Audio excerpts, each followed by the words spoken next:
好，接下来我们要来特别关心到南美国家，川普炸错船了，点燃整个现在拉美国家的怒火。尤其今天要来关心到的是，除了委内瑞拉，看到哥伦比亚现在正式的跟美国翻脸了哦。怎么回事？等一下会关心。另外，中国大陆现在在全球南方，等于掌握了一个很重要的要地，它杀入了安第斯资源的心脏，拿下了铜矿、锂矿等等。等一下一起来看大陆的战略核心。好，今天赶快来看到的是火线话题，等一下请来宾帮我们做解答的3个。第一个，川普这一次又再次的炸错船了，那而且在没有证据之下，就对这个他所谓的上面载有毒品的船开火，还吹嘘说我这一开火可以救我们美国人10万人的性命呐。结果被打脸说这个数字比全美发生药物死亡的人数还要更多，实在太离谱了。这第一点。第二点是呢，现在哥伦比亚的总统也正式的翻脸了。接下来他宣布会停购来自于美国的军武，盟友可以说是美国跟哥伦比亚撕破脸了，美拉关系瞬间冰封吗？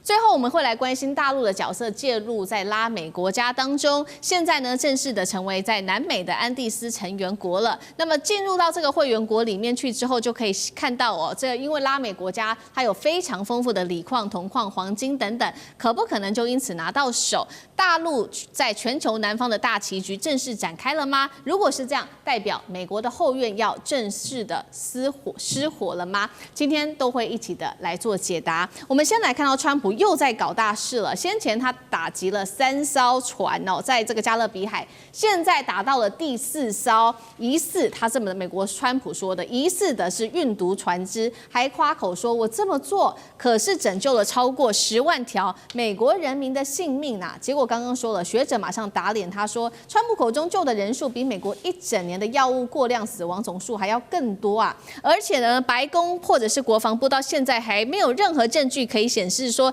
这一艘船上面确实载有毒品哦。于是呢，我们就看到了非常愤怒的就是哥伦比亚的总统了，这一位是佩特罗，他指控说被美国击沉的第4艘船上面呢，其实根本就是哥伦比亚的人。他是说呢，这个是哥伦比亚的财产啊，而且呢，很多的哥伦比亚在船上的公民，因为你美军乱攻击而因此丧命了。没有想到川普继续的反击哥国总统，他说你自己没有做好总统，没有能遏制古柯碱的产量，让产量不断的在历史上面创新高，所以我今天才做出这样子的动作。好，美军在没有任何的证据之下攻击船的行为到底合理吗？接下来是否引爆整个拉美国家集体反弹？美国会不会点燃在他的后院的战火？大使怎么看？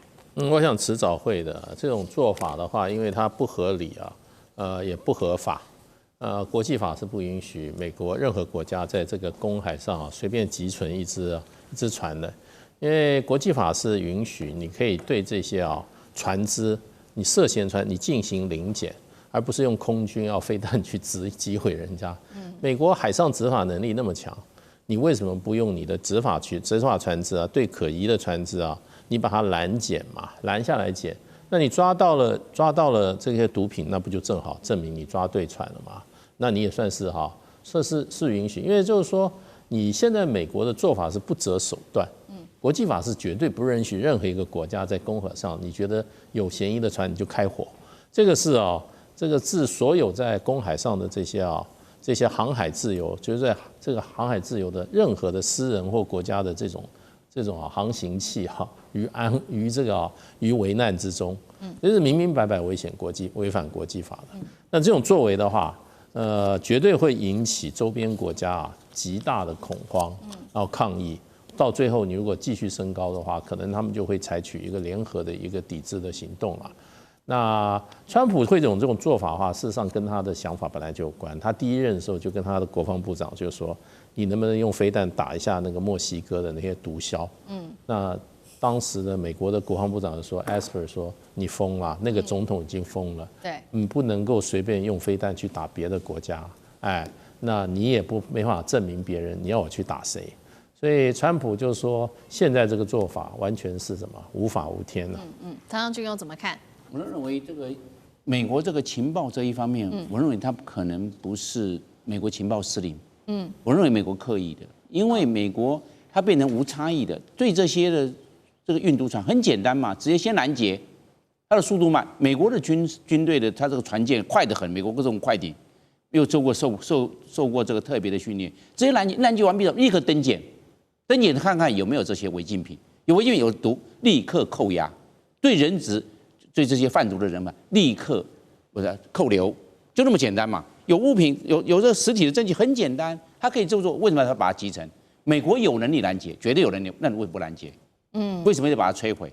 就是这样，这无差异。所以我认为是可以的。美国情报会不会是非常的准确？我认为美国情报这方面没有问题啊，但是他就是不要是要做去拦截，要去登检的问题。他就直接把它做摧毁，反正错1次跟错3次、错4次是一样的。前面3次这样做了，难道我第4次我现在要做拦截？我前面3次我为什么不拦截？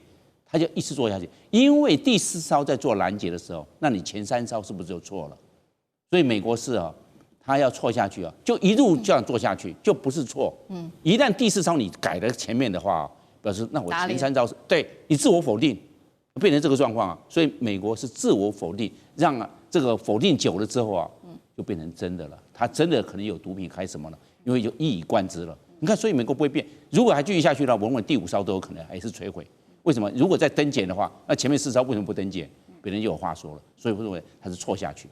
好，我相信这个拉美国家一定也认为美国它是刻意的所以现在其实美国跟拉美国家这个战火是一触即发。那同时间呢，中国大陆则是在这个时候找到了一个非常好的利基点，因为就在这个时候，拉美国家的这个叫做安第斯共同体，它是一个关税同盟国，几个国家开始呢决定把大陆给纳入观察员的国家当中了。那包括了这个秘鲁、玻利维亚、还有厄瓜多跟哥伦比亚、智利等等的国家，就决定把中国大陆给拉进来了。一边大陆开始跟拉美有更多的接触，另外一方面，川普透过贸易战，还有透过这种种种的行为，可以跟拉美来说几乎是撕破脸。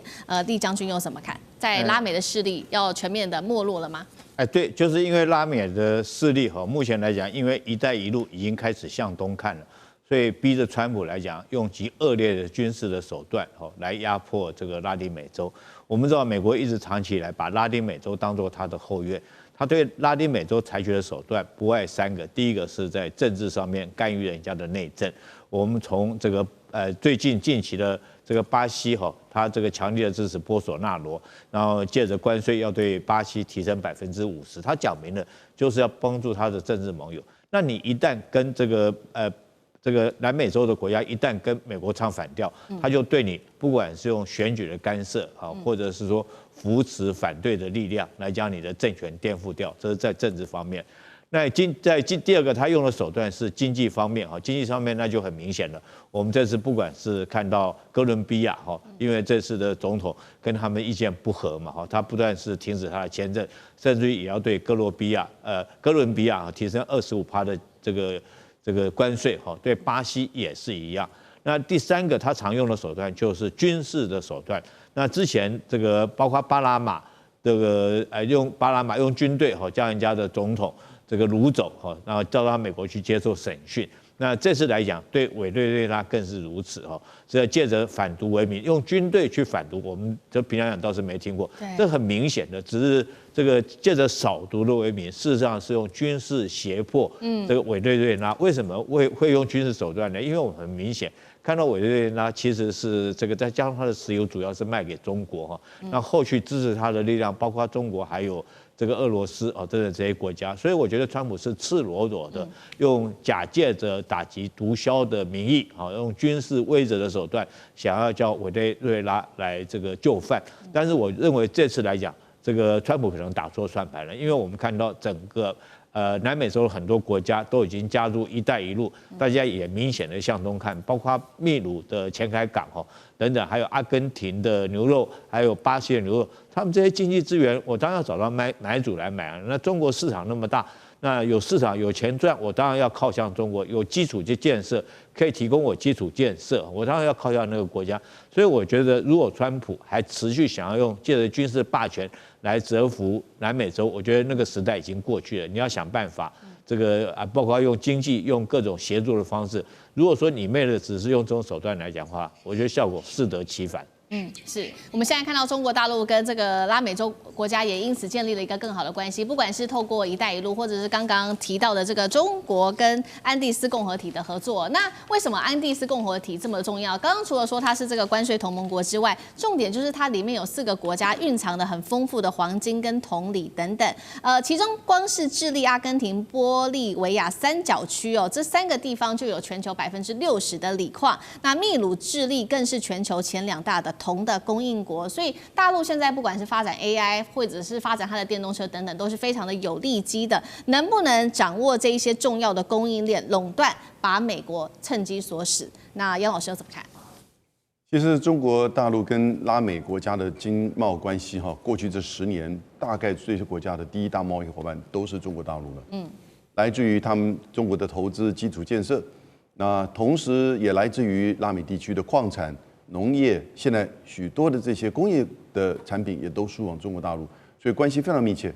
安第斯山脉这一次的这个安第斯4国是哥伦比亚、秘鲁、玻利维亚跟厄瓜多。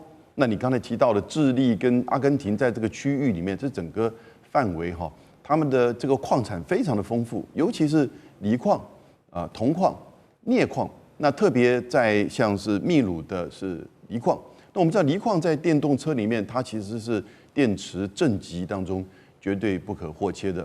那锂电池现在是说，因为它有高密度、寿命长，所以是很多这个电池的选择。铜矿呢，更运用更广泛了，所有的零组件呐、电路板呐，都需要用到铜。